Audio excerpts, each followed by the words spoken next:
So this guy was an owner operator until about a year ago, I believe. Finally decided to make the leap and hire somebody. Has had pretty good success with his employee. I think it's actually gone really well. He's gotten the guy trained, was really happy with the results that he was getting, and now all of a sudden losing his employee. So this is the first time he's dealt with it. It happened to me, but it took a lot longer than I expected. When I first started hiring, I hired my first employee 3 months after I started the business. And then the first time I lost an employee, I think it took well over a year. What I learned after dealing with that was I wasn't paying enough.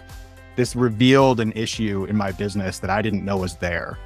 I thought because my first 2 employees stayed with me for a year, I really thought that I must be doing it right. But then once I started trying to hire again and I wasn't getting that many applicants, I realized the market had changed in a year, and I didn't realize how fast the market had changed. And I didn't realize that's why some of my employees were thinking about leaving now, because they could get a better job elsewhere. They could pay better elsewhere. I realized that my pay wasn't where it needed to be. My actual job wasn't as specced out as I needed it to be. I didn't have the kind of SOPs and checklists and systems in place that I really needed.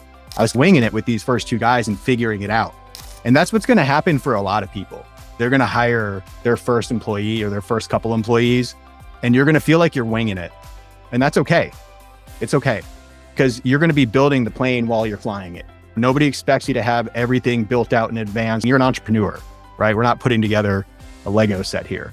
So you're going to be building this thing while you're flying it. Sometimes it works out, sometimes it doesn't.